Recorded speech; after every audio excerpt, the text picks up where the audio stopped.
کچھ جو ہے سواریاں، کچھ قربانی کے جانور حضرت علی یمن سے لے کر آئے تھے. حضور نے جو قربانی دی تھی 100 اونٹوں کی قربانی دی. کتنے اونٹ؟ 100. 63 تو خود حضور نے اپنے دست مبارک سے ذبح کیے اپنی عمر کے حساب. حضور پاک صلی اللہ علیہ وسلم کی عمر مبارک کتنی تھی بولو؟ اپنی عمر کے حساب سے حضور نے کتنے اونٹ ذبح کیے؟ 63. باقی جو تھے نا 33 وہ اپنے جو رہ جاتے وہ حضرت علی نے ذبح کیے. 5 اونٹ کو بدلا ہوا تھا اور وہ لاتے تھے. اور جب حضور ذبح کرتے تھے تو وہ 5 اونٹ میں کا ہر اونٹ یہ چاہتا تھا پہلے میں جاؤ. حضور کے ہاتھ سے وہ اپنے آپ کو پیش کر رہے تھے. اور 100 اونٹ کی قربانی. ابھی تو کبھی حاجی کو بولے 1 سے 2 قربانی، ارے بھائی یہ تو بہت بھاری ہے، اس کو دیکھ لے روزے رکھ کے پورے کر رہا. حالانکہ افضل حج کس کو بتایا؟ حضور سے پوچھا گیا. ایک تو وہ بتایا میں نے روایت شروع کی، فراگندہ بال ہو اور بکھرے ہوئے فراگندہ حال، بکھرے ہوئے بال، سر میں جوئیں پڑی ہو، ایسا حال ہو تو اللہ کی حال حاجی کا بہت اچھا لگتا ہے. افضل حج بتا. اور دوسرا ایک بار اور پوچھا حضور سے کہ کون سا حج بہتر ہے؟ تو آپ نے فرمایا الحج والسکت. خوب خون بہانا اور خوب شور مچانا. خون بہانا یعنی قربانی دینا، شور مچانے کا مطلب خوب تلبیہ پڑھنا، زور زور سے کیا پڑھنا. ہاں اس کو کہا افضل ہے. تو اب وہاں سے حضور قربانی کے جانور بھی لے کے چلے، یہاں آئے.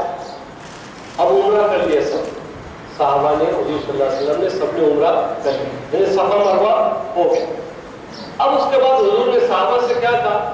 سب سے دیکھو جن لوگوں نے بھی اپنے ساتھ میں قربانی کا جانور نہیں لایا ہے اور جنہوں نے عمرہ کر لیا ہے وہ اپنا احرام کھول دے. حضور نے کیا کہا؟ جن کا بھی عمرہ ہو گیا، صفا مروہ ہو گیا، وہ اپنا احرام کھول دو، یعنی بال کاٹ دو. اب صحابہ بولنے لگے اللہ کے رسول صلی اللہ علیہ وسلم آپ نے احرام نہیں کھولا، ہم کیسے کھول دیں؟ آپ نے تو احرام نہیں کھولا، ہم کیسے کھول دیں؟ حضور نے فرمایا میں چونکہ قربانی کے جانور ساتھ میں لایا ہوں اس لیے میں نہیں کھول سکتا. اگر میں آئندہ سال آیا نا تو قربانی کے جانور نہیں لگتا اور یہی جو ہے عمرہ کر کے احرام کھولے نا اپنے تمنا تیاری کہ میں تمتع کروں گا. کیا کروں گا؟ عمرہ کروں. تو اب علماء نے جو ہے ان تینوں باتوں کو سامنے رکھ کر کون سا حج بہتر ہے کسی امام نے کہا، کیونکہ شروع میں دیکھو حضور نے کیا ارادہ کیا تھا؟ افراد، لہذا افراد افضل ہے. امام اعظم نے کہا لیکن عملی اعتبار سے حضور نے جو حج کیا وہ تو حج کیا نا، لہذا قران افضل ہے. کسی نے کہا نہیں حضور کی تمنا دیکھو حضور نے کیا کہا اگر میں نہیں لاتا تو میں بھی تمتع کرتا، لہذا تمتع افضل ہے. بس اب غیر افضل کا فرق ہے، باقی جائز ناجائز کا کوئی مسئلہ نہیں، تینوں کی قسمیں جائز. یہ میں آپ کو اس لیے سمجھایا کہ آپ جو بھی قسم اپنائیں گے اگر آپ تمتع بھی کر رہے ہیں یہ مت سمجھنا کہ کوئی ہلکا حق تو نہیں کر رہے، چھوٹی قسم تو نہیں اپنا، نہیں ایسی کوئی بات نہیں. بلکہ ایک بات یاد رکھنا، جو اللہ کی طرف سے سہولت دی جاتی ہے اس سہولت کو استعمال کرنے پر اللہ کو بھی خوشی ہوتی ہے. اللہ کو بھی کیا ہوتی ہے؟ خوشی ہوتی ہے. کہ ہم کمزور بچے ہیں اور اللہ کے سامنے آدمی نے ہمیشہ عاجزی بتانا چاہیے. ہمیشہ کیا بتانی چاہیے؟ کمزور ہے، کمزور ہے. ہاں جو اللہ کی طرف سے سہولت دی ہوئی اس کو استعمال کرنا. تو اب یہ تمتع جو ہے حج کیونکہ سہولت والا ہے، احرام کی پابندی اس میں زیادہ نہیں ہے، اس لیے جو ہے ہم لوگ اس قسم کو جو ہے اپناتے ہیں. تو اب ہم آپ کو پوری جو ہے تفصیل جو بتائیں گے وہ تمتع حج کی بتائیں گے. سمجھ میں آ گئی بات آپ کو؟ ہم جو بھی بتائیں گے کون سی تفصیل بتائیں گے؟ تو اب آپ حج چونکہ بہت ہی اہم فریضہ ہے اور کتنا بھی اونچا سے اونچا عمل ہو لیکن اگر نیت اس میں صحیح نہ ہو تو وہ عمل اللہ کے نزدیک قابل قبول نہیں ہوتا. اس لیے سب سے پہلے آدمی کو اپنی نیت ٹھیک کر لینی چاہیے کہ میرا جو حج کا سفر ہے صرف اور صرف اللہ کو خوش کرنے کے لیے ہے. لوگ مجھے حاجی کہیں، اس نیت سے اگر ہے تو پھر اللہ کے پاس اس پر کچھ بھی نہیں ملے گا. اللہ کہے کہ تو نے اس لیے کیا تھا نا کہ لوگ تجھے حاجی میں بول دیا لوگوں نے تجھے حاجی, بس ختم, تیرا مسئلہ جو تھا مقصود وہ حاصل ہو گیا, ہمارے پاس بس کچھ لیے کچھ بھی نہیں ہے, کیا فائدہ ہوتا ہے سب. ہاں ہماری نیت نہیں ہے کہ لوگ کو حاجی کہیں, ہماری نیت نہیں ہے لوگ ہمیں حجن کہیں یا حاجی, ہماری نیت نہیں, لیکن لوگ کہہ رہے ہیں تو ہم گنہگار نہیں ہیں, اس لیے کہ ہمارے دل میں ہے ہی نہیں کہ لوگ ہم کو حاجی کہیں. اگر لوگ کہتے ہیں لیکن ہماری نیت ہوگی کہ نہیں ہم کو حاجی بولنا لوگوں نے, تو اس کی نیت ہے. ہم لوگ ایک مرتبہ حج ختم ہو گیا, جدہ ہے, تو جدہ میں امیگریشن کے لائن میں کھڑے ہوئے. تو امیگریشن کی جو لائن ہوتی ہے اس میں ذرا لمبی لائن تھی, تو وہ ایک بڑے میں کو میں نے دیکھا وہ لائن ادھر گھس رہے, تھوڑی دیر کے بعد پھر ادھر آئے, پھر ایک دو بار ادھر آئے, 2-3 مرتبہ انہوں نے جب ادھر سے ادھر کیا تو میں نے صرف ان سے اتنی بات کی, چچا کچھ کام ہوگا تو ہم کو بولو, آپ کیوں بار بار ادھر سے ادھر لوگ بیچارے کھڑے ہوئے آپ ان کو ڈسٹرب کر رہے ہیں. میں نے ان سے کہا چچا کچھ کام ہوگا تو بولو, ہم کو تو میرے کو ایسا دیکھنے لگا. یہ چچا کیا ہوتا ہے, حاجی صاحب نہیں بول سکتے بولے چچا کیا ہوتا ہے, حاجی صاحب نہیں بول سکتے. اب اگر کسی کی جو ہے چاہتی ہو کہ لوگ مجھے حاجی صاحب کہے تو پھر وہ اللہ کے بعد حاجی کہلائے گا. یہ ہمارا مقصود ہے, یہ ہماری چاہت ہے. ہاں پہلے جب پانی کے جہاز سے لوگ جاتے تھے نا, تو ابھی یاد ہے بمبئی میں جو پانی کے جہاز میں بیٹھنے سے پہلے بستر پہ نام لکھنا پڑتا نا, حاجی صاحب, پیٹے پہ بھی حاجی صاحب, وہ لوٹا ہوتا تھا نا اس پہ بھی حاجی صاحب, حاجی کے پیٹ پہ سکہ مارنے کا رہتا تھا حاجی صاحب, باقی سب جگہ حاجی صاحب یہی ہو جاتا. ابھی حج بھی نہیں کی, حاجی لکھتے ہیں, حالانکہ نام لکھو کوئی ہے لیکن پہلے حاجی لکھتے تھے. تو وہ نیت ہماری جو ہے وہ خالص ہونی چاہیے, اللہ کے رضا سے اپنے معاملات کو صاف کر لینے چاہیے. حج کرنے سے اللہ اور بندے کے درمیان کے جو وہ تو معاف ہوتے ہیں, لیکن بندوں کے جو حقوق ہیں وہ معاف نہیں. اللہ اور بندے کے درمیان کے جو حقوق ہیں وہ ہوتے ہیں معاف, لیکن وہ حقوق معاف نہیں ہوتے جو بندوں کے درمیان ہوتے ہیں. اب میں نے ایک 10 لاکھ روپے لی تھی اور آج میں کتنے 2 لاکھ گئے, اور بولے حاجی ایسے گناہ سے پاک صاحب ہو جاتے جیسے آج ہی پیدا ہوئے. چلو بولے 2 لاکھ تو آج کل لے تو آپ سارے گناہوں سے پاک ہو گئے, ہو گئے وہ 10 لاکھ معاف ہو گئے. کیوں بھائی ہوگا 2-5 گنٹے زمین میں نے جو ہے دبا جا کے آ جاتا, بولے آپ کو سب معاف ہو جائے گا, ہو جائے گا. دیکھو اس لیے کہ حقوق العباد حج سے معاف نہیں. آدمی یہیں سے اپنے حقوق کو صاف کر کے جائے, لین دین تو اس کو مٹا دے, نہیں کر سکتا ہے تو معافی طلب بھی کر لے. ہاں یہ ضروری توبہ کر کے جائے ہر حساب سے. اور جب چلے گھر سے 2 رکعت نماز پڑھ لو, اللہ سے مانگ لو کہ اللہ سخت بھی آسان فرما, رکاوٹوں کو دور فرما, سمجھے. ہاں اللہ سے مانگنا. اور پھر اس کے بعد ہم پہنچیں گے ایئرپورٹ پہ, اگر آپ گھر سے سیدھا ایئرپورٹ پہنچ رہے غسل کر رہے تو وہیں پر نیت کر لو, احرام کی نیت سے غسل کر رہے. اور اگر آپ کو وہاں بمبئی میں سہولت ہو, وہاں قریب سے قریب کسی کے یہاں رک کر کے آپ جانے ہیں تو وہاں کر لو, یا یہاں سے بھی گھر سے بھی اگر آپ نے احرام جو ہے باندھ لیا, نیت غسل وغیرہ کر احرام باندھ لیا, بھلے نیت آپ وہاں جا کر کے کریں بمبئی میں. اگر 2-4 گھنٹے کا سفر کرنا چاہے تو وہ بھی کر سکتا ہے. احرام کی نیت سے غسل کرنا یہ سننا ہے. یا اگر صرف آپ نے غسل کر لے احرام کی نیت سے, بھلے لباس نہیں پہنا, بمبئی میں جا کے لباس پہنے, کوئی حرج کو ویسا بھی کر سکتا. غسل کی نہیں اگر کبھی کوئی جو ہے شکل ہے تو وضو کر لے, اور وضو کر کے احرام کی 2 چادریں پہنے, احرام کی 2 چادریں پہنے. یہ احرام کی 2 چادریں ہی صرف اس کا نام احرام نہیں ہے. احرام 3 چیزوں کا نام. کتنی چیزوں کا نام ہے احرام؟ 2 چادریں, نیت اور تلبیہ. 2 چادریں, نیت اور تلبیہ, اس کا نام ہے. اب بمبئی میں آپ نے جو ہے 2 چادریں پہن لی, اب آپ نیت کرنے سے پہلے 2 رکعت نماز پڑھ لے وضو کر کیا کر لے. اور اس بات یاد رکھنا جب آپ سب سے پہلے لگیج ہوتا ہے ایئرپورٹ پہ جاتے ہیں سب سے پہلے کیا ہوتا ہے لگیج. تو یہ احرام کی چادریں اس وقت میں اس بیگ میں مت ڈالنا جس میں لگیج والا ہے. اگر یہ ایک بار لگیج یہاں سے آپ کا جب لوڈ ہو جاتا ہے نا تو یہ سیدھا بیگ آپ کو جدہ میں ملے گی. کہاں ملے گی؟ اور اگر آپ کو احرام باندھنا ہے اگر آپ نے پہلے نہیں باندھا تو ویٹنگ میں کہیں بھی جو ہے آپ ویٹنگ لسٹ وغیرہ میں آپ انتظار پہ جا بیٹھتے رہتے وہاں باندھتے ہیں احرام.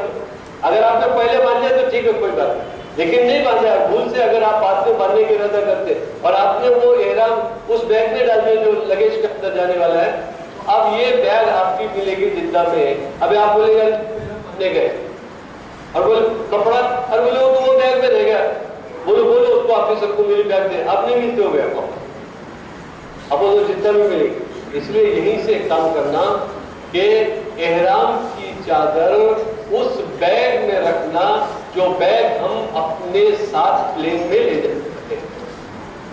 سمجھ میں آ رہی ہے بات؟ بہت سارے حاجی مدینہ میں بھول جاتے ہیں بولے میری تو وہ بیگ اس میں چلے بولے وہ چادریں اس میں چلے گئی بولے جو لگیج کے اندر وہ اندر چلے گئے. تو یہ نقصان ہوتا ہے. اگر ایسا کیے تو کچھ نہیں, آپ کو کچھ نہیں کرنا پڑے گا. جدہ میں باندھو ہے اب بعد میں بکرا دے دو کیا کر دو خالی 5-6 ہزار روپے کا خرچ ہے چلے گا نا. ہاں یا تو حاجی ایک پیسہ کیسا سمجھتے تھے وہ, اس لیے کہ بغیر احرام کے گزر گیا میقات سے تو دم آ جائے گا اس پر. اس لیے بھائی ایک تو یہ کام کرے کہ احرام کی چادر اس بیگ میں ڈالے جو ہم پلین میں ساتھ میں لے جانے والے, تو وہاں ہم کو احرام باندھنے کے لیے سہولت ہے. اب آپ نے 2 چادریں پہن لی, وضو کر لیا, 2 رکعت نماز پڑھے نفل احرام کی نیت سے. کیا کریں گے؟ اور پہلی رکعت میں قل یا ایھا الکافرون اور دوسری رکعت میں قل ھو اللہ احد. ہاں میں نے شاید اس سے پہلے بھی آپ کو وہاں بتایا تھا اعظم کیمپس میں یہ کیوں ہے کر کے, بہت لمبی تفصیل ہے اس میں, بہت وقت نکل جائے گا. لیکن یہ توحید کے حساب سے جو ہے اللہ تعالیٰ ہمارے دلوں کے اندر جو ہے وہ بٹھانا چاہتے ہیں. اس کے لیے دین کا کوئی بھی کام حکمت سے خالی نہیں ہے. دین کی کوئی بھی بات کوئی بھی چیز ایسے فضول نہیں ہے. اگر کوئی بات پہلے بتائی گئی اور کوئی بات بعد میں بتائی جا رہی تو پہلے بتائی گئی وہ بھی حکمت سے خالی نہیں ہے. جیسے ایک حدیث ہے, دیکھو حدیث میں ہے حضور صلی اللہ علیہ وسلم نے ارشاد فرمایا المسلم من سلم المسلمون من لسانه ويده او کما قال نبی صلی اللہ علیہ وسلم. مسلمان وہ ہے, حضور فرما رہے کہ جس مسلمان کی زبان سے اور اس کے ہاتھ کی تکلیف سے دوسرا مسلمان محفوظ رہے. زبان اور ہاتھ کی تکلیف سے دوسرا مسلمان کیا رہے, اس کو حضور نے مسلمان کی علامت بتائی. تو اب اس میں علماء نے یہ لکھا ہے کہ یہاں جب حضور نے بیان کیا تو پہلے زبان کو بیان کیا اور پھر ہاتھ کو بیان کیا بعد میں. حالانکہ زبان یہ چھوٹا پارٹ ہے اور ہاتھ یہ بڑا پارٹ ہے, تو جو بڑا پارٹ ہے اس کو پہلے لانا چاہیے تھا اور زبان یہ چھوٹا پارٹ ہے اس کو جو ہے بعد میں لانا چاہیے تھا. لیکن حضور نے زبان کو پہلے بیان کیا اور ہاتھ کو بعد میں بیان کیا. تو میں نے کہا نا دین کی کوئی بھی بات حکمت سے خالی نہیں ہوتی. یہ پہلی رکعت میں قل یا الکافرون, دوسری رکعت میں قل ھو اللہ, یہ ایسے نہیں ہے, یہ بھی حکمتوں سے. جیسے میں نے آپ کو اعظم کے پاس میں اس کے بارے میں بہت تفصیل سے بتایا ہے. تو اب پہلے زبان کو کیوں بیان کیا اس کے بارے میں وجوہات جو لکھی علماء نے وہ یہ ہے کہ زبان اگرچہ چھوٹا پارٹ ہے اور ہاتھ یہ بڑا پارٹ ہے, لیکن چھوٹے پارٹ کی تکلیف بڑے پارٹ سے زیادہ ہے. یعنی کہتے ہیں زبان کی تکلیف ہاتھ کی تکلیف سے زیادہ ہے. اب ہم درمیان میں ہمارے درمیان میں ایک مثال مشہور ہے, ہم آپس میں بات چیت کرتے ہیں نا, کبھی جھگڑا ہو جاتا ہے, کوئی نہیں بولے تو نے یہ جھاپڑ مارا ہوتا نا, چلا ہوتا پر بولنا نہیں تھا, بولے بولی بات مٹتی نہیں, بولے یاد رکھنا وہ دل پہ رہی تھی. بولے ارے بولتے کہ نہیں, اب بولنا نہیں تھا, بولے تو مارا ہوتا نا, چلا ہوتا جھاپڑ پر بولی نہیں بات. اس لیے کہ تلوار سے آدمی کا جسم زخمی ہوتا ہے اور زبان سے آدمی کا دل زخمی ہو جاتا ہے. جسم کو تو اگر زخمی بھی ہو جائے تو اس کو جو ہے بانٹا جا سکتا ہے, ملایا جا سکتا ہے, لیکن دل جو زخمی ہو جاتا ہے تو پھر وہ نہیں. اس لیے کہ دل جو ہے وہ شیشے کی طرح، شیشے میں ایک بار دراڑ پڑ جاتی ہے تو پھر اس کو بہت مشکل ہے. تو زبان کی تکلیف ہاتھ کی تکلیف سے زیادہ ہے. اس کے لیے اس کو بیان کیا. ایک اور وجہ لکھی علماء نے کہ کیوں ہاتھ کو پہلے بیان کیا، اپنے زبان کو کیوں پہلے بیان کیا اور ہاتھ کو کیوں بعد میں بیان کیا. اس لیے کہ ہاتھ سے تو اسی وقت سامنے والے کو تکلیف پہنچائی جا سکتی کہ جب سامنے والا سامنے موجود ہو. لیکن زبان ایک ایسا پارٹ ہے، آدمی سامنے نہ ہو پھر بھی اس کو تکلیف پہنچا سکتے ہیں. وہ کیسے؟ اس کی غیبت کر کے، اس کی چغلی کھا کے. کیوں بھائی ایک آدمی سامنے تو آپ ہاتھ سے اس کو مار سکتے، اس کو ظلم کر سکتے تو اس کو تکلیف، لیکن سامنے نہیں ہے اور پھر اس کو تکلیف پہنچا رہے ہیں. وہ کیسی؟ غیبت کرو، اس کو غیبت کر کے، چغلی کر کے. تو میں یہ بتا رہا تھا قرآن میں اور حدیث میں کوئی بھی چیز ایسی جو ہے جو بتائی گئی ہے، ہر چیز کی حکمت ہے. تو پہلی رکعت میں قل یا الکافرون اور دوسری رکعت میں قل اللہ پڑھنا یہ بھی حکمت سے خالی نہیں ہے. اب آپ نے یہ پڑھ لیا، اس کے بعد جیسے آپ نے سلام پھیر دیا، اب سب سے پہلا کام، نماز یہاں جو پڑھ رہے تو سر ڈھک کے پڑھو. کیسے پڑھ رہے بولو؟ سر ڈھک. یا تو آپ الگ سے ٹوپی رکھو، بھلے بعد میں ٹوپی بیگ میں ڈال دینا جو کیری بیگ اپنے ساتھ میں اپنے اندر لے جانے والے پلین. یا پھر یہ کہ ٹوپی نہیں رکھ رہے تو وہی چادر کو آپ سر اوپر سے ڈال. اور سلام پھیرنے کے بعد اب آپ سر سے چادر ہٹا دو یا ٹوپی نکال دو. اب نیت، میں نیت کرتا ہوں یا میں نیت کرتی ہوں عمرے کے احرام کی. میں کون سا حج سمجھا رہا ہوں آپ کو؟ تمتع حج سمجھا رہا ہوں. تو اب یہاں نیت کیا ہوگی بولو؟ ہاں اگر کوئی قران کر رہا ہے تو وہ پھر دونوں کی نیت کرے گا، اور کوئی افراد کر رہا ہے تو صرف حج کی نیت ہے. لیکن میں آپ کو جو حج سمجھا رہا ہوں وہ تمتع، اور وہ باتیں میں آپ کو اس لیے نہیں لا رہا ہوں کہ آپ کو کوئی اس میں ڈسٹرب نہ ہو جائے، غلط ملت نہ ہو جائے. اس لیے میں کوئی حج کی قسم آپ کے سامنے اس وقت نہیں بیان کروں گا، صرف تمتع. باقی وہ دونوں قسمیں کیا ہے وہ میں نے آپ کو سمجھا. بھائی آپ کو سمجھ میں آ رہی ہے بات؟ دیکھو یہ کوئی بیان نہیں، مجھے یہ ہم ایک دوسرے کو سمجھ کر کے جو ہے یہ بات کر رہے ہیں، سمجھنا ہے، فہم تفہیم. ورنہ جو ہے آپ کے سامنے ایسی بڑی بڑی باتیں نہیں کرنا ہے. کبھی اونچی اونچی کبھی زبان میں آپ کے سامنے ہم کبھی بات کریں تو لوگ بولیں گے مولانا تلاوت کر رہے ہیں، آپ کو کوئی سمجھ میں نہیں آ رہا ہے یہ کیا بول رہے ہیں. ہم کو وہ نہیں کرنا ہے، سمجھے. بلکہ حدیث میں یہ ہے کلم الناس علی قدر عقولہم، لوگوں سے جو بات کرو ان کی سمجھ کے حساب سے بات کرو. کیسے بات کرو؟ ہاں بات سمجھ سکتے ہیں آپ، سمجھیں بات کو. میں چاہتا ہوں کہ یہ بات آپ کے دل میں بیٹھ جائے، آپ سمجھ جائیں.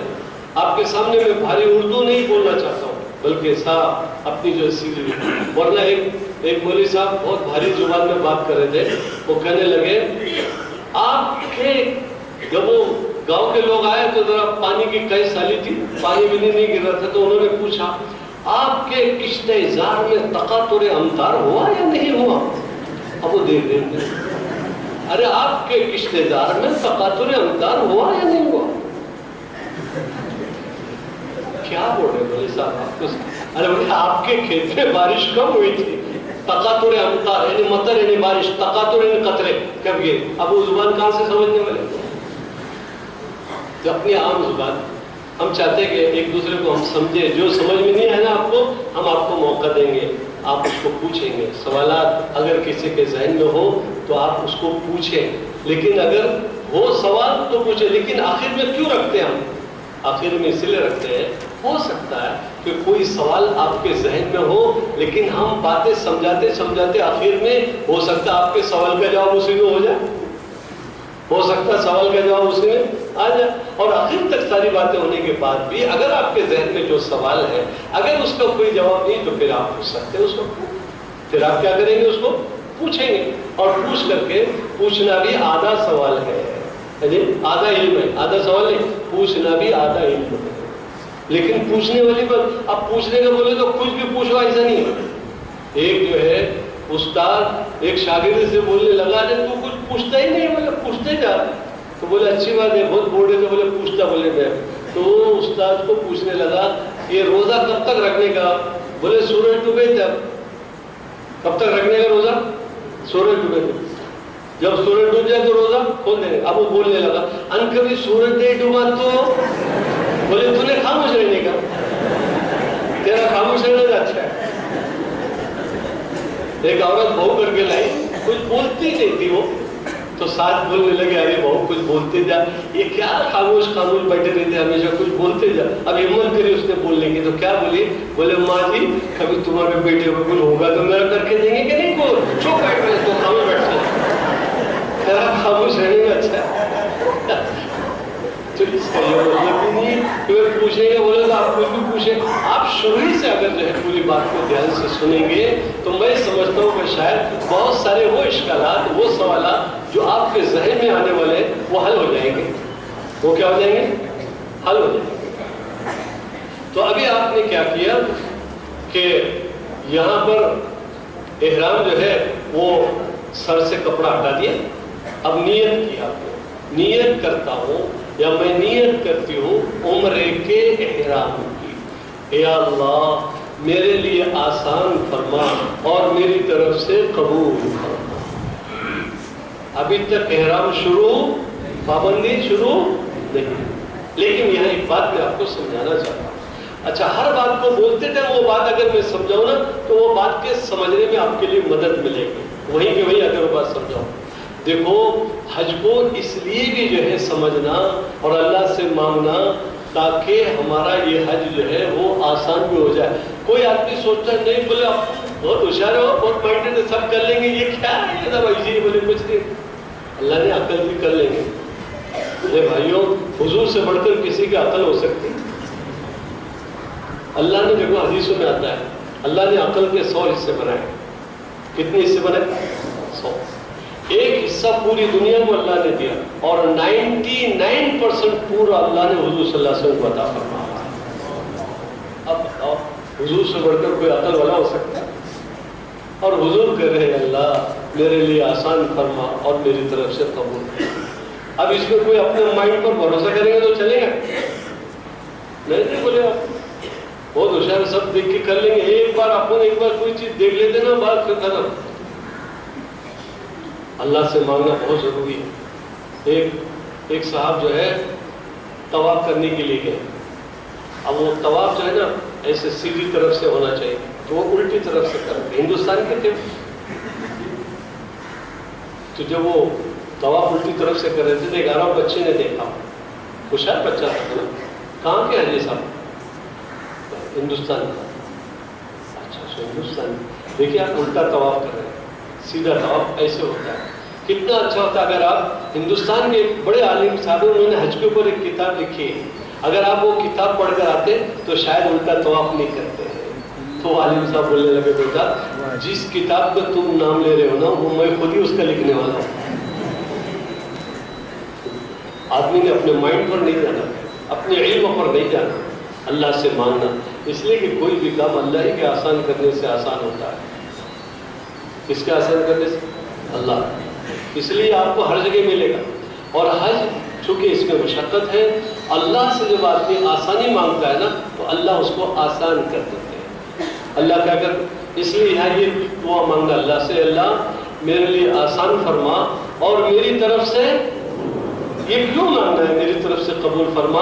اس لیے یہ مانگنا ہے اگر اللہ نے قبول کیا تو اس پر یہ سارے فضائل ہیں جو سنے ہم نے, اور قبول نہیں کیا تو پھر کیا ہے کچھ بھی. یہ میری گھڑی میں بیچنا چاہتا ہوں, ارے آپ کو پسند آئے گی تو آپ قیمت دیں گے, پسند نہیں تو زبردستی قیمت دیں گے. آپ پسند آئے گی تو قیمت دیں گے نا. اللہ کو کوئی عمل جب پسند آتا ہے تو پھر اللہ اس کا اجر دیتے ہیں, اور اگر پسند نہیں آیا تو پھر اجر نہیں ملتا ہے. اس لیے یہ بھی مانگنا اللہ. حضرت علی رضی اللہ تعالیٰ عنہ فرمایا کرتے تھے, لوگوں عمل کرنے کے ساتھ ساتھ اس کی بھی زیادہ سے زیادہ فکر کرو کہ وہ عمل اللہ کے یہاں پر قبول بھی ہو. اس لیے کہ اللہ نے قبول کر لی تو بیڑا ہی پار, اگر اللہ نے قبول نہیں کیا سب بیڑا ہی غرق ہے, دنیا بھی گئی اور آخرت بھی گئی. اس لیے وہاں یہ دعا. اب اس کے بعد نیت کر لی آپ نے, دعا مانگ لی. اب اس کے بعد تلبیہ. تلبیہ میں پڑھاتا ہوں آپ کو, آپ پڑھیں. مرد حضرات زور سے پڑھیں گے, ابھی سے آپ زور سے پڑھتے رہیں گے. حج کے شاعر میں سے عورتیں آہستہ پڑھیں گی. میں ابھی آپ کو مردوں کا بھی احرام یہ باندھ کے بتاؤں گا اور عورتوں کو بھی سمجھاؤں گا کہ عورتوں کا احرام کیا ہے, سمجھے نا. تو اس وقت میں پڑھاؤں گا, آپ پڑھیں. مرد حضرات زور سے لبیک اللہم لبیک لبیک لا شریک لک لبیک ان الحمد والنعمت لک والملک لا شریک لک لبیک اللہم لبیک لبیک لا شریک لک لبیک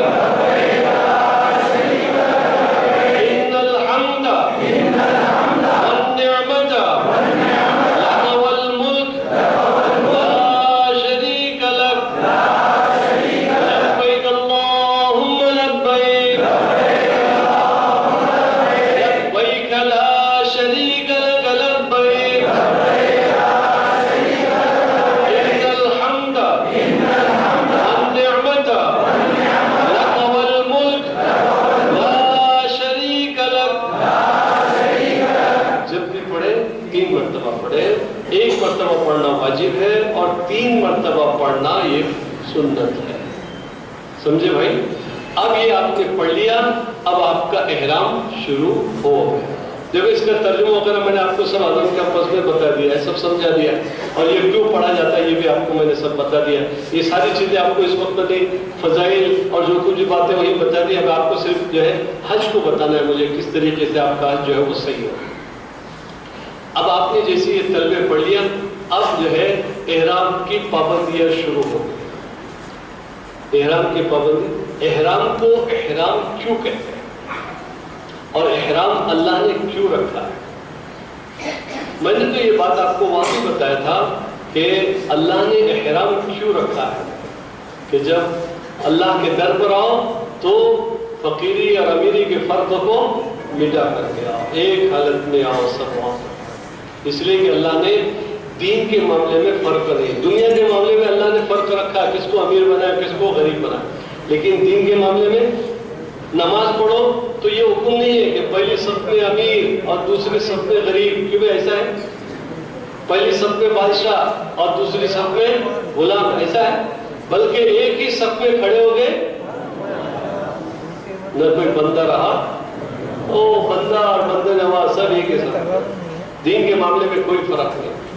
ایسے اللہ کے در پر آؤ تو فقیری اور غریبی امیری یہ فرق کو مٹا کر کے آؤ. اس لیے اللہ نے یہ رکھا ہے. اور احرام کو احرام اس لیے کہتے ہیں کہ وہ چیزیں جو احرام سے پہلے جائز بھی جائز تھی, جو جائز ہے وہ جائز تھی, لیکن اس نیت جو ہے احرام کے بعد جائز چیزیں بھی ناجائز ہو جاتی ہیں.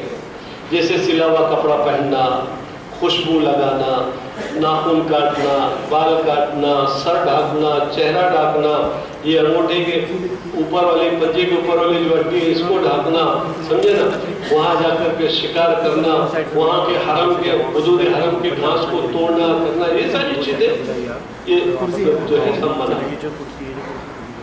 یعنی احرام کے بعد وہ چیزیں جو پہلے حلال تھی وہ حرام ہو جاتی. جیسے نماز کے اندر جو ہے نا پہلی جو تکبیر ہے اس کا نام ہے تکبیر تحریمہ. بعض لوگ تکبیر اولا بھی بولتے, ٹھیک ہے, لیکن ویسے نام اس کا ہے تکبیر تحریمہ. تحریمہ یعنی حرام کرنے والی تکبیر. کیا مطلب اس کا؟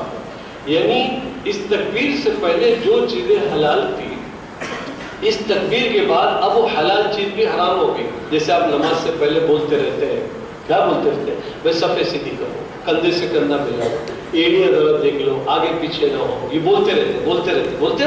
اب اس کے بعد اللہ, اب آپ نے نیت باندھ لی. کسی آدمی کو آپ نے دیکھا تھوڑا آگے ہوئے, اے بھائی پیچھے آپ بولیں گے؟ نیت باندھنے کے بعد بول سکتے ہیں؟ کیوں؟ اس تکبیر نے وہ چیز جو پہلے حلال تھی وہ حرام کر دی, اس لیے اس کا نام ہے تکبیر تحریمہ. اب کسی نے کہا السلام علیکم, آپ بولیں گے وعلیکم السلام؟ اچھا مصافحہ کرنا چاہے تو ہاتھ بڑھائیں گے اس پہ؟ نہیں. حالانکہ مصافحہ اچھی چیز ہے, سلام اچھی چیز ہے, لیکن نہیں. ایک حاجی گیا تھا یہاں سے ہندوستان سے, لیکن اتنی بات یاد رکھنا, وہاں نمازی کے سامنے, یہاں تو اپن بولتے ہیں نہیں گزرنا کر کے, ہے نا, لیکن وہاں صرف اتنی گنجائش ہے کہ دور سے ایسے گزر سکتے ہیں نمازی کے. اس لیے کہ اگر نمازی کے نماز ختم ہونے تک کبھی رکتے تو پیچھے بہت بڑا مجمع رک جاتا ہے, لوگوں کو دقتیں آ جائیں گے، تو اس دشواری کو سامنے رکھ کر اتنی اجازت دی کہ میں سامنے سے گزر جاؤں. لیکن ہم کو تو خالی اجازت ملنا تھا بس، پھر کیا دیکھنے کی بات. اجازت ملنے کے بعد پھر کوئی چھوڑتا کیا؟ وہ تو دور سے چھوڑو، یہ جو سجدہ کر رہا ہے نا اس کے اوپر سے جاتا ہے. ایک تو ایسا اس کے اوپر جا رہا ہے تو وہ سجدے سے اٹھا وہی بول گیا. یہاں تو امت کا یاد ہے ایک ذری سی سہولت کسی نے بول دینا خالی، تو دیکھو کیا حال ہوتا. ایک ایسے بیچارے تھے، جاہل مولوی تھے، گاؤں والوں کو بھی الو بنا کے رکھا تھا انہوں نے. اب کیا کرتے، اب وہ صاحب جو ہے سفر کر رہے تھے تو رات ہو گئی تو وہ بستی میں ٹھہرنا چاہ رہے تھے. بستی والوں نے کہا یہاں رکنے کی اجازت نہیں کس کو. بولے مجھے سفر ہے، رات میں تو نہیں جا، اگر رکنا ہے تو یہاں ہمارے امام صاحب سے تم کو مناظرہ کرنا پڑے گا. کیا کرنا پڑے؟ مناظرہ.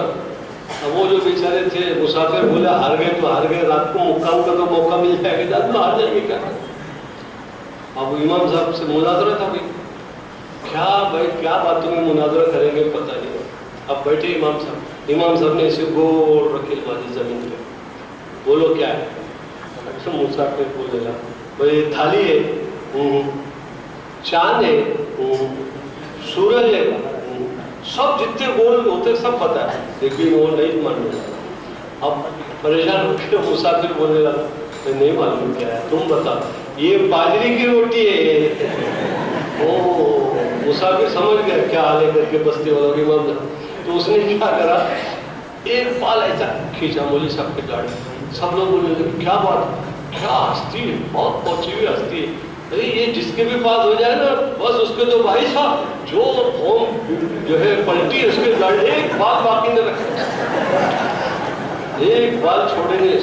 وہ تو خالی ایک ملنا تھا، دڑا تھا اشارہ بس. سب وہ تو گاؤں کا پٹیل باہر گئے ہوا تھا، اس کی عورت نے جو سنے کام مر گئے تھے، کیا ہوا، ساری برکت لوٹ گئی ایسا. اب اس نے وسطہ پھر کے لایا جو کچھ بھی بچا ہوا تھا. قوم کو تو تھوڑی سی ملنا ہے بس، پھر دیکھو کیا حال کر دیتی ہے. اب وہ اجازت ایسے دور سے ہے، باقی سجدے کی جگہ سے نہیں. لیکن کوئی گزر رہا ہو انجانے میں، ناسمجھی میں، تو یہ حکم ہے نماز پڑھنے والا ذرا زور سے تسبیح پڑھ لے سبحان اللہ. وہ گزرنے والا دیکھ اچھا اچھا یہ نماز پڑھا تو وہ پڑھ. یا یہ ہے کہ اگر نہیں سمجھ میں آ رہا، گزر رہا ہے اچانک، تو ایسا ہاتھ کر کیا کرے اس کو، گزرنے والے کو ایسا روک. اب اپنے ہندوستانی میں اتنی ساری باتیں کہاں معلوم لکھتی. وہ جب گزر رہا تھا اس نے ایسا عرب نماز پڑھ رہا تھا، تو عرب نے ایسا ہاتھ کر. اپنا ہندوستانی سمجھا کہ مسافر کو ایسے ہاتھ پڑا، بولے وعلیکم السلام، مسافہ کر رہا. حالانکہ مسافہ اچھی چیز ہے، لیکن تکبیر کے بعد اب یہ چیز بھی جائز نہیں ہے. تو تکبیر تحریمہ کا مطلب جو چیزیں پہلے حلال تھی وہ حرام ہو گئی. اس لیے احرام کو احرام کہتے ہیں کہ جو چیزیں احرام کی نیت سے پہلے جو چیزیں حلال تھی اب کیا ہو گئی وہ حرام.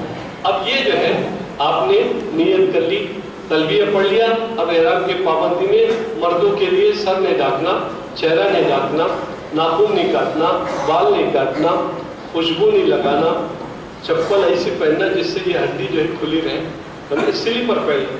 اچھا ایک بات یاد رکھو، یہ سفر میں اللہ بندے کی عاجزی چاہتا ہے. اللہ کے در پہ آؤ، اللہ تو یہ چاہتے کہ تم ننگے پہ کیسے آؤ، لیکن بندہ ہے، کمزور ہے، برداشت نہیں کر سکتا. اتنی اجازت دے دی جو صرف نیچے جو ہے صرف لگے رہے بس وہ چپل، باقی کوئی ایسی زینت والی چیز نہ دکھے بلکہ عاجزی دکھے. تو اتنی اجازت دے دی بندے کی کمزوری کو سامنے رکھ کر کے سلیپر پہن کر کے آ جاؤ. یعنی ایسی جو ہے چپل پہن لو، جوتا پہن لو جو صرف تلوے کی جو حفاظت کر سکے بس ختم. سمجھے؟ اب وہ یہ ساری چیزیں میاں بیوی کے تعلق کا کوئی تذکرہ نہیں، لڑائی نہیں، جھگڑا نہیں، گالی نہیں، گلوچ نہیں، حرام کچھ. وہاں جا کر حدود حرم کے جو گھاس وغیرہ وہاں کے شکار اس کو توڑنا نہیں، شکار کرنا نہیں، شکار کی طرف جو ہے سب اشارہ کرنا، سب احتیاط ہے.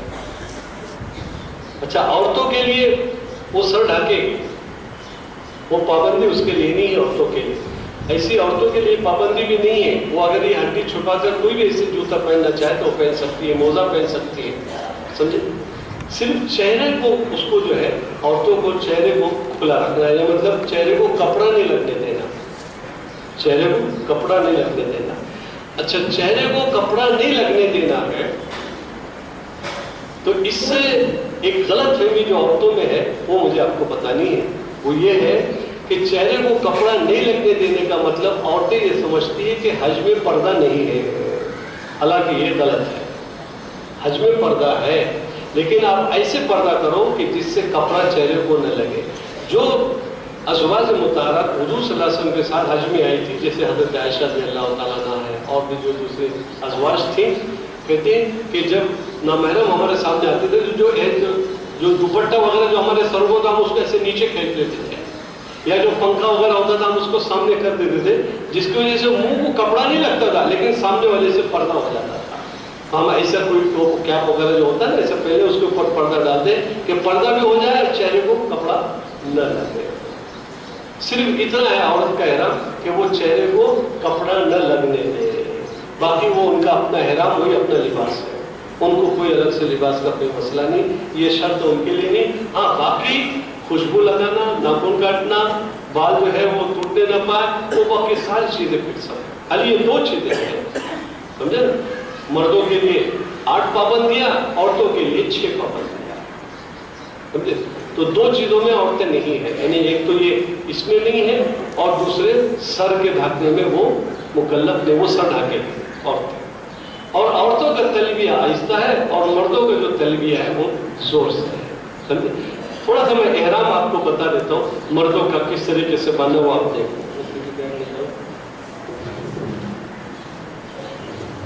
پھر آگے سمجھنے میں آسانی رہے.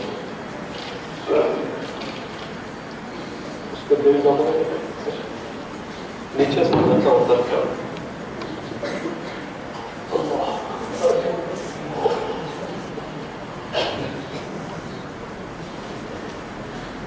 احرام کی یہ 2 چادریں ہوتی ہیں.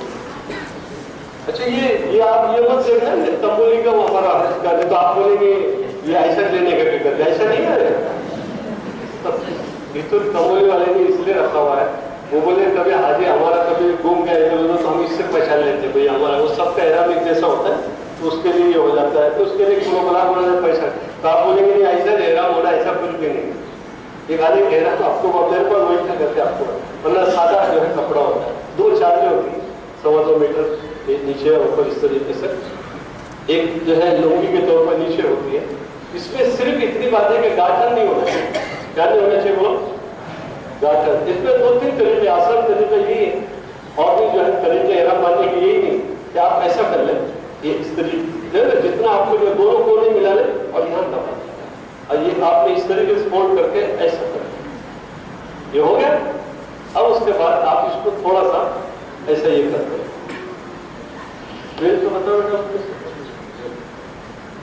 دیکھو اس میں پیر کتنا بھی کھل سکتے ہیں آپ, کوئی ایسا نہیں اور میرے پر سے کچھ نہیں ہوتی. اور اس کے بعد ایسا بھی بیلٹ ہے اور دوسرا بھی کپڑے والا بھی ہے, دوسرا بھی آتا ہے. یہ بیلٹ جو ہے آپ اس طریقے سے اس میں یہ کرتے ہیں, یہ سب بیلٹ ہوتا ہے. اس میں پاکٹ بھی ہے. آپ بولیں گے تو سلا ہوا ہے, سلا ہوا نہیں پہننے کا مطلب جسم کی حیات کا کاٹ کے جو سلی ہوئی چیز ہوتی ہے وہ نہیں, ایسی سلی ہوئی کوئی بھی چیز تو آپ پہن سکتے ہیں. اس پہ پاکٹ وغیرہ ہے, اس میں آپ اپنی ضروری کاغذات ہیں, تھوڑے بہت پیسے بھی, اس لیے کہ جب آپ طواف کے لیے جب جائیں گے تو آپ کو پیسوں کی ضرورت پڑیں گے, بال کاٹنے کے لیے, کچھ کھانے پینے کے لیے, تو آپ جو ہے پیسے اس میں جو ضرورت کے پورتا لے لینا, ساتھ میں رکھ لینا. بہت زیادہ پیسے مت لینا, تو پورے پیسے لے کے جائیں گے تو آپ بولیں گے وہاں کیا اتنا ڈرنے کی ضرورت ہے, وہاں اللہ کا گھر ہے, وہاں کون لینے والا, وہاں سے تھوڑی چوری. تو دیکھو ہم چوری کا جملہ نہیں بولتے وہاں پر, کیونکہ چوری کا جملہ ہم استعمال نہیں کرتے, بلکہ ہم کیا بولتے معلوم. دیکھو بہت سارے لوگ اس نیت سے بھی آتے ہیں وہاں پر, کیا نیت سے کہ حاجیوں کا مال برکت کے طور پر لیں گے. نہیں سمجھا, کیسا لینا چاہتے, اس کو چوری کا نہیں بولے بلکہ برکت کے طور پر لے. لیکن آپ سے کبھی ایسی برکت کاٹ دیے تو آگے کی حرکت بند ہو جائے گی تمہاری, آگے کی حرکت بند. اس لیے ایسا کام نہیں کرے, احتیاط ہے ہر جگہ پر. جو اپنے سامان کی حفاظت نہیں کر سکتا وہ ایمان کی کیا حفاظت کرے, سمجھے, اس کی بھی پوری فکر کر. یہ ایسا مان, اگر آپ چاہتے ہیں اس کو تو اور ایسا فولڈ بھی کر سکتے. اس میں 2 فائدے.